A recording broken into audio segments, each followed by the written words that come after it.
हैन तर म भनेको यस्तै हो ठट्टा बोल्छु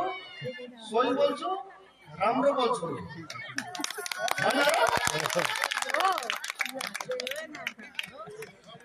सबै भक्तजनहरूले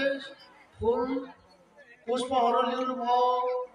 फलफुल हर चिज ल्याउनु भयो हामीलाई कति आनन्द आयो र जस्तो तपाईँ सबै आनन्द गर्नुभएको हामीलाई खुसी लाग्छ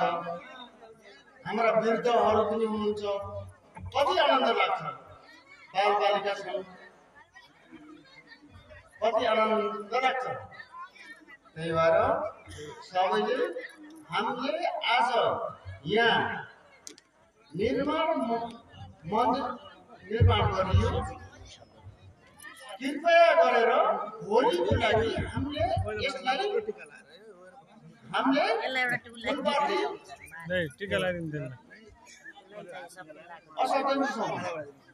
त्यही भएर कृपया सबै जागृत हुनु होला आफ्नो मन्दिर हो यो कसैको होइन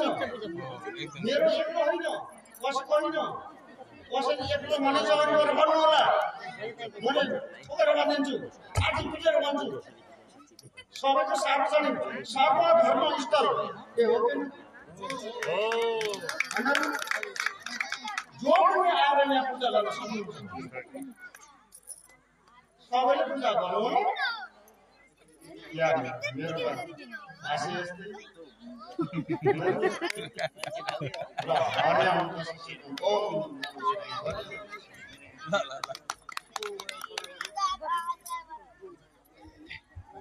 खाटी कुरा यही हो सोझो मान्छेका कुरा थोरै बोल्छु मिठो बोल्छु प्रसाद सबैले खाइदिए हुन्थ्यो उहाँले व्यक्तिगत रूपमा भक्तहरूलाई आवश्यक पर्ने हरेक चिज भित्रभित्रै थाहा नदिइकन धेरै कुराहरू सहयोग गरिरहनु भएको छ र उहाँले कोही भक्तहरूले प्रसाद नखाइकन जानुभएकोमा दुःख लाग्यो होला सत्य बोल्नुभयो मिठो बोल्नुभयो जे बोल्नुहुन्छ सत्य बोल्नुहुन्छ टिभीले जालज्यूलाई एकपटक जोरदार ताली पुग्नु